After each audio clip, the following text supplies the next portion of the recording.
Welcome back in. Chris Hamblin with you again here at ArizonaSports.com. This is College Hoops Coast to Coast. We take you around the world of college basketball, and welcome to all of you who have been not paying any attention to college basketball up until the Super Bowl and the Giants beating the Patriots. We start this week with the best team in college hoops right now, the Kentucky Wildcats.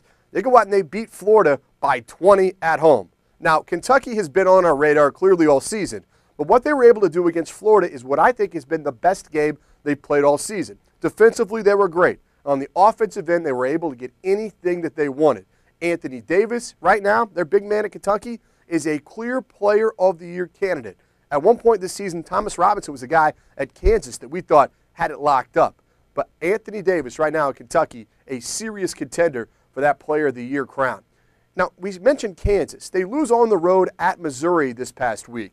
And they lose in a fashion that I think is concerning if you're a Kansas fan. Final 3 possessions of the game. Thomas Robinson has already scored 23 points. You don't get him the rock. He's the potential player of the year. He's the best guy that you have.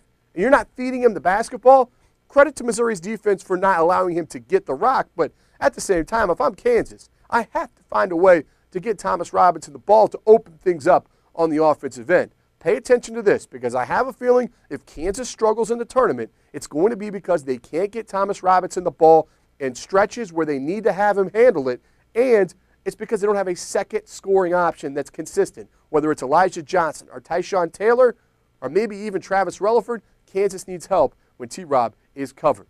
U of A last week, we buried them, but did you see what they did this week? They beat Stanford, and they beat the second-best team in the Pac-12 of Cal. And now they've got a shot, I think, more than we talked about last week, of making the NCAA tournament. Now it's a long shot. 6-1 finish, a 5-2 finish throughout conference play, and a good showing in the Pac-12 tournament. And I think the Wildcats get in. Their toughest game yet this season, still to come, on the road at Washington. Twitter question of the week: when are you going to mention Murray State? They're 23-0. That's a good question. How about this week? I haven't mentioned them because I've been skeptical to bring them up. Their schedule just doesn't match for me. I mean, they beat number 20 Memphis at a time early in the season when teams are trying to get themselves figured out. But their big matchup is against St. Mary's on February 18th. That'll give us a judge of where Murray State is at. They're number 7 right now. They haven't lost this season, and that's impressive. But we'll see how they match up against St. Mary's in the Bracket Buster weekend.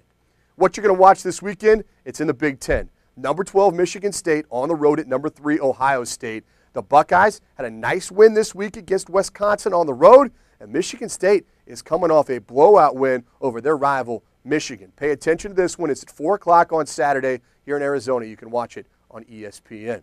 Enjoy the hoops this week. There's some rivalry games going on.